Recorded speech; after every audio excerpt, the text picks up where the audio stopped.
Assalamu alaikum. Today the topic which we are going to start is Ethernet and the carrier sends multiple access with collision detection. So in paper if you want to write just CSMA/CD, that is also correct, you will get full marks, but you should know the full form of this, that is carrier sends multiple access with collision detection. क्या होता है, क्यों होता है, Ethernet में किस चीज़ के लिए यूज़ हो रहा होता है, ये हम स्टडी करेंगे. तो starting with Ethernet. Ethernet is basically wired medium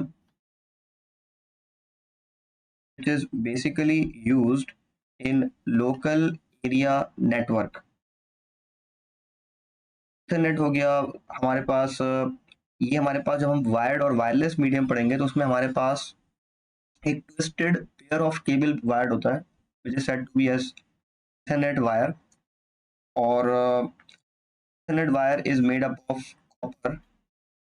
इसका मतलब जो डेटा इसके थ्रू ट्रैवल करेगा वो एनालॉग फॉर्म में ट्रैवल करेगा, मतलब करंट की फॉर्म में ट्रैवल करेगा, मतलब ये डेटा को डिजिटल फॉर्म में ट्रैवल नहीं करवाता. तो अब यहाँ पर ये बात याद रखना कि हमारे पास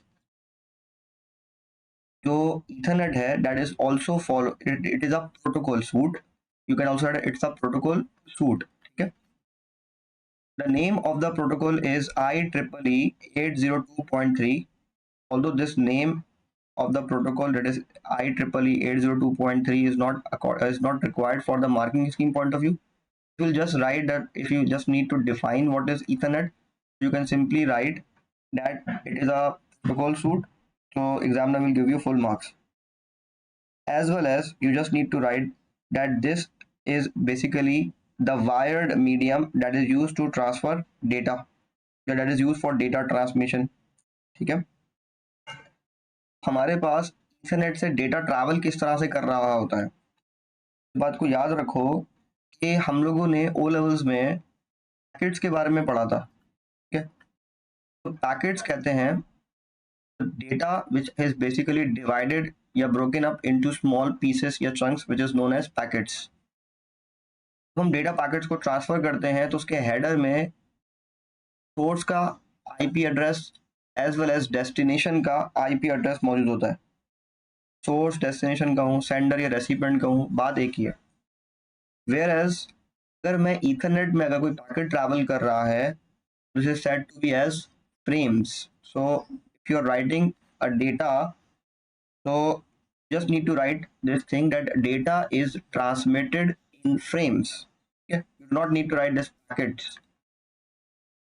तो हमारे पास वो इंटरनेट के वायर्स में यूज होता है, फाइबर ऑप्टिक्स के अंदर, कोएक्सियल केबल्स के अंदर.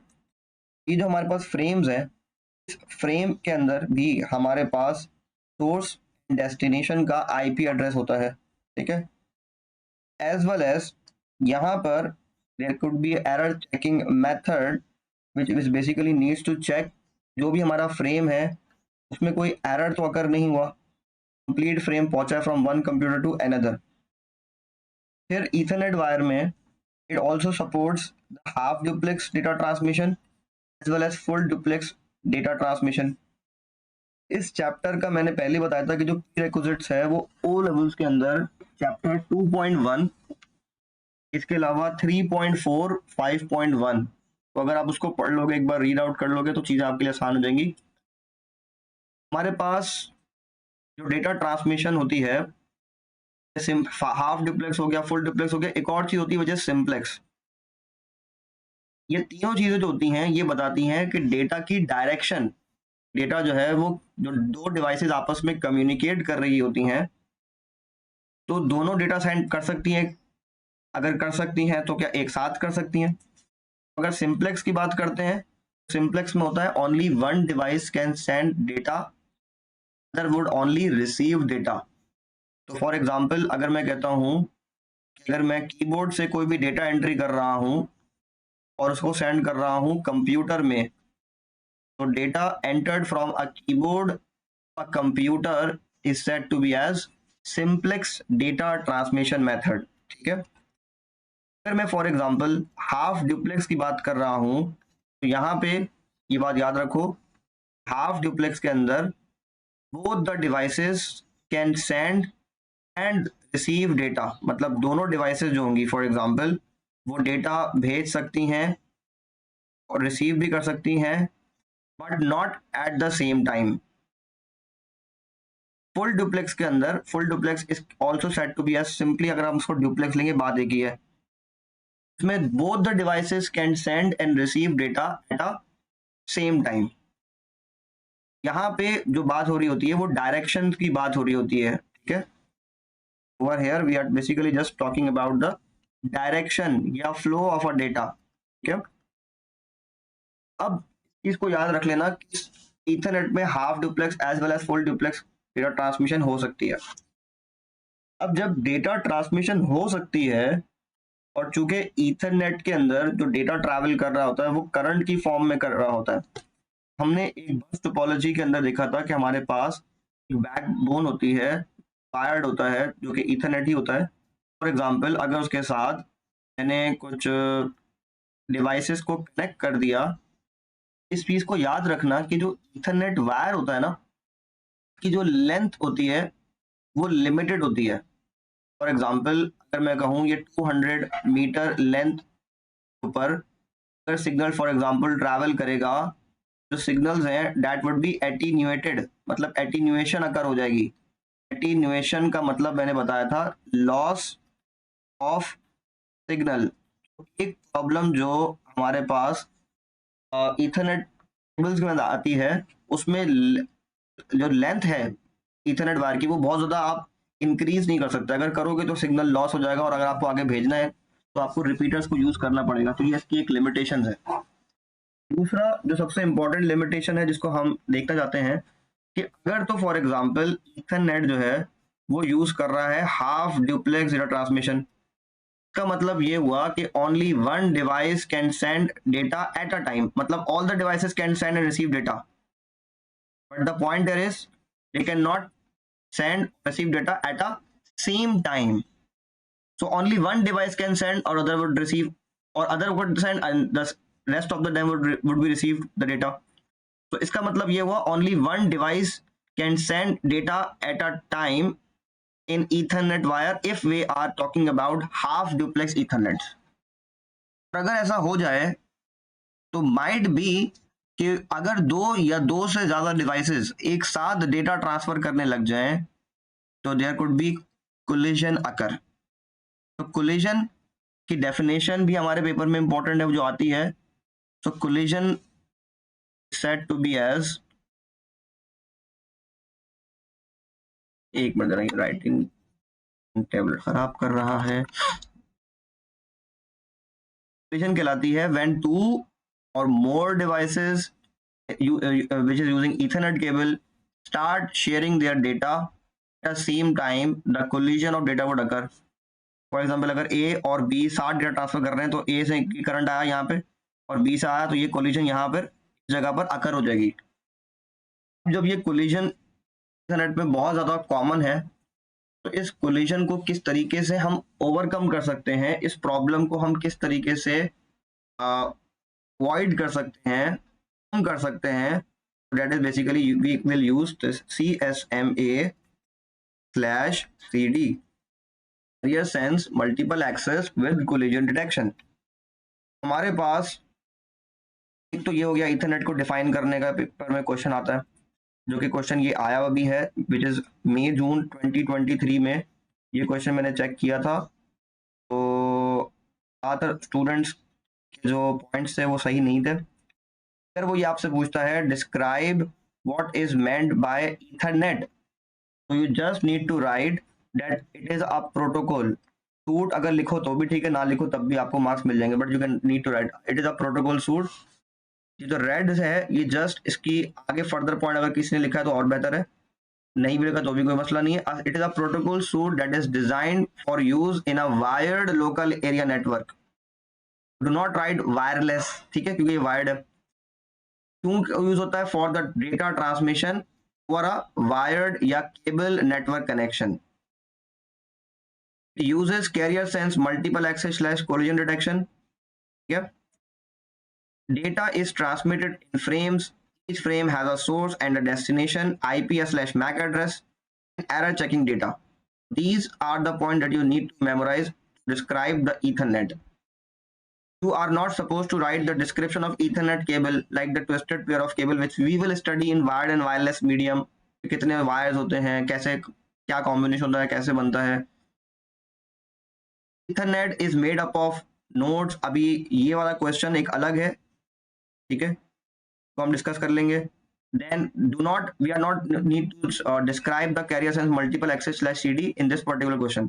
तो अगर हमने यहाँ पर Ethernet is made up of nodes, medium and frames लिख दिया तो उसका NAQ है, this stands for not answer the question. Similarly अगर डिस्क्रिप्शन के मार्क्स डिस्क्रिप्शन दे दिए CSM / CD के, इसके भी कोई मार्क्स नहीं होंगे. तो जब यहाँ पे network using the Ethernet is made up of, अगर आपके पास पेपर में क्वेश्चन आता है जो कि आए हुए हैं ये क्वेश्चंस, तो अगर एक नेटवर्क Ethernet केबल को यूज करके बन रहा है तो आपको क्या चीज रिक्वायर्ड है? कंप्यूटर, मतलब work station which is also said as computer node. ठीक है, पहला पॉइंट.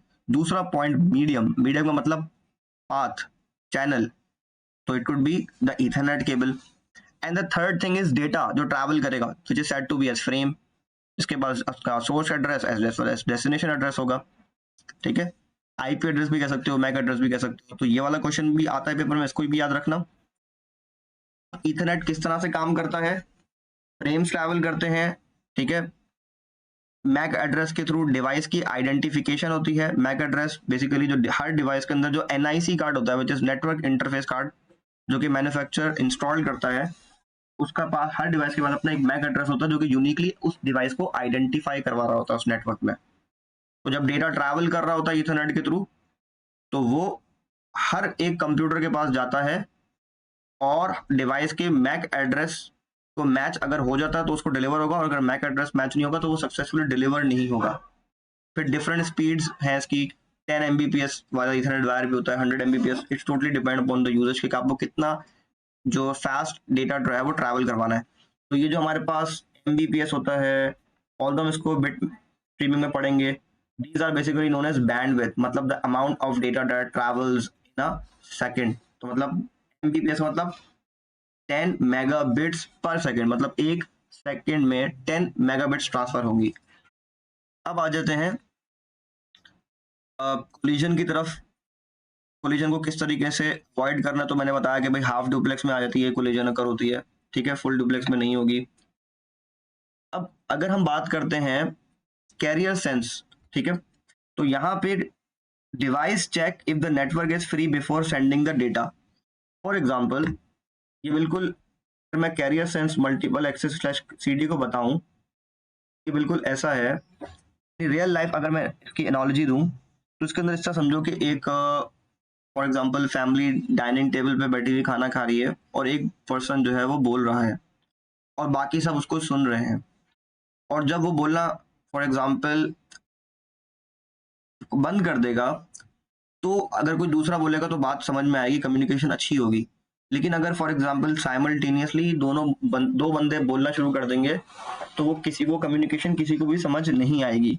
ठीक है, तो यहाँ पर रियल लाइफ एनालॉजी के अंदर भी यही होता है कि अगर दो डिवाइसेस एक साथ डेटा ट्रांसफर करने लग जाए तो कोलिजन अकर हो जाएगी. तो CSMA क्या करता है, किस तरह से अवॉइड करता है, हम देखेंगे. तो CSMA क्या करता है, मतलब कैरियर सेंस. कैरियर का मतलब होता है वो जो पाथ वो फॉलो कर रहा होता है. हर device before sending a message वो ये चेक करती है जो वायर्ड है, Ethernet वायर है, वो आइडल है, मतलब वो फ्री है, उससे कोई डेटा ट्रांसफर तो नहीं हो रहा. ठीक है, मल्टीपल एक्सेस का मतलब ये होता है कि हमारे पास जो सेम एक ही जो Ethernet वायर है, ठीक है, उसके through many devices are connected. ठीक है, तो कैरियर सेंस का मतलब क्या हुआ कि डिवाइस बेसिकली चेक करेगी नेटवर्क में कि नेटवर्क फ्री है, before sending any data sense करेगी, मतलब साइलेंस को सेंस करेगी. साइलेंस का मतलब no device sending a data through a Ethernet cable. Multiple access का मतलब ये हुआ कि हमारे पास many devices are basically connected with the Ethernet cable या सेम चैनल. ठीक है, कोलिजन डिटेक्शन का मतलब ये हुआ कि फॉर एग्जांपल अगर दो डेटा ने दो डिवाइसेस ने एक साथ डेटा सेंड करने भेजा या दो से ज्यादा और कोलिजन अगर डिटेक्ट होगी तो कैरियर सेंस क्या करेगा, इमीडिएटली जो है ना वो उन दोनों डेटा की ट्रांसमिशन या तीनों डेटा ट्रांसमिशन को हॉल्ट कर देगा, स्टॉप कर देगा और एक जैमिंग सिग्नल भेजेगा, ठीक है, अगर कोलिजन अकर हो जाती है तो, एज वेल एज दोनों डिवाइसेस को एक random amount of time allocate कर देगा। फॉर एग्जांपल अगर एक डिवाइस को उसने कहा कि दोनों, मतलब ये हुआ कि जब दोनों की जो सिग्नल्स थे, मतलब डेटा जो थे वो कोलाइड हुए, तो हुआ ये कि कोलिजन डिटेक्शन हो गई। तो दोनों के फॉर एग्जांपल जो भी सिग्नल्स आ रहे थे या डेटा आ रहा था, उसको जो है वो ब्लॉक किया, हॉल्ड किया, जैमिंग सिग्नल भेजे और रैंडम अमाउंट ऑफ टाइम दे दिया कि भाई फॉर एग्जांपल आप 2 सेकंड बाद जो है ना डेटा भेजिएगा, आप 10 सेकंड के बाद डेटा भेजिएगा, ठीक है। अगर for example random amount of time होने के बाद कोई और दो डिवाइस के दरमियान जो है वो कोलिजन अकर हो गया, तो हर बार ये जो रैंडम टाइम होगा दिस विल गेट इंक्रीज्ड, ठीक है। ये सारी चीजें यहाँ लिखी हुई हैं, you can go through all these things, ठीक है। Now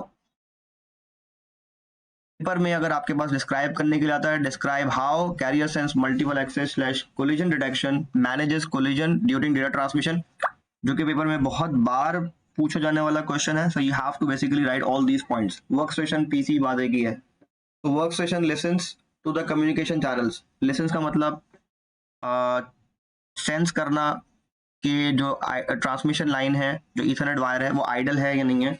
if no data is being transmitted the computer can send its data. Collision is caused when two devices transmit data at the same time. If a collision occur, each workstation waits a random time before retransmitting. ठीक है, and each time a collision occur, a random time is increased. तो बस यहाँ jamming signals भी add कर देना इस point में कि अगर जो है वो collision occur होती है तो sends a jamming signal, ठीक है। ये कंप्लीट जो है वो इसकी फ्लो चार्ट है which you can easily go through by yourself. might be paper के अंदर आपके पास फ्लो चार्ट आ जाए और आपको जो ब्लैंक्स है, जो आपके पास रेक्टेंगल्स उसको फिल करने के लिए आ जाए। तो असेंबल फ्रेम क्या मतलब, फ्रेम्स आपके पास क्या नाम है, पीसेस होते हैं, चंक्स होते हैं, जब वो रिसीव होते हैं तो आप उसको रीअसेंबल करते हो ताकि वो ऑर्डर में आ जाए। बिफोर ट्रांसमिशन वो चेक करेगा इस लाइन आइडल, मतलब साइलेंस चेक कर रहा है, लिसन करेगा, ठीक है। अगर तो नहीं है तो wait for the allocated time. If it is yes, मतलब लाइन जो है ईथरनेट वायर आइडल है, कोई डेटा नहीं भेज रहा अभी, तो start to send the frame. ये जो set transmission counter equals to 1 है, ये इसलिए किया है कि एक पर्टिकुलर लिमिट सेट कर दिया है कि अगर ये लिमिट से एक्सीड कर जाता है और डेटा ट्रांसफर नहीं हो रहा तो पर्टिकुलर ट्रांसमिशन को ये अबॉर्ट कर दो, खत्म कर दो। अब क्या कोलिजन अकर हुई, ठीक है, अगर तो कोलिजन अकर नहीं हुई तो कंटिन्यू टू सेंड कर देना, ठीक है। और अगर कोलिजन अकर हो गई, क्या किया, stop the transmission and send the jam signals, increment the transmission counter. अगर तो मैक्सिमम ट्रांसमिशन काउंटर मतलब वो बराबर हो जाता है या उससे ग्रेटर चले जाता है, it is yes to abort the transmission और program terminate. If it is no, wait for the allocated time period then restart the transmission. ये पूरा एक लूप सा बना हुआ है, ठीक है। और अगर नहीं हुई तो कंटिन्यू सेंड, फ्रेम सेंड हो गया। इफ इट इज नो, फिर इसका मतलब कोलिजन अकर हुई है, दोबारा से आप चेक करोगे, और अगर यस तो एंड द फ्रेम है, अगर नहीं है तो आपका जो है जो प्रोग्राम यानी मतलब जो फ्रेम है वो सक्सेसफुली सेंड हो चुका है। तो दिस ए फॉर अबॉर्ट, ठीक है। रियल लाइफ एनालॉजी कवर करा दी है। अब अगर पेपर में लिमिटेशंस ऑफ ईथरनेट आती है तो ये बात याद रखना कि लिमिटेशन में जो केबल जो है वो शॉर्ट होनी चाहिए ताकि सिग्नल जो है वो लॉस ना हो। दूसरी लिमिटेशन ये रखना कि only a single device can send data at a time, ठीक है, वरना तो कोलिजन अकर हो जाएगी। फिर मिनिमम डिवाइसेस आप जो है वो कनेक्ट कर सकते हो। अगर आपने ज्यादा डिवाइसेस ईथरनेट के साथ कनेक्ट कर दी तो कोलिजन बहुत ज्यादा जो है ना वो इंक्रीज हो जाएगी, एक्सपोनेंशियली बहुत ज्यादा इंक्रीज होती है, ठीक है। तो लेस डिवाइसेस को आप कनेक्ट करो ईथरनेट वायर के साथ ताकि लेस कोलिजन अकर हो जाए। That's it. तो ये हमारे पास कंप्लीट जो है वो ethernet as well as carrier sense multiple access with collision detection था।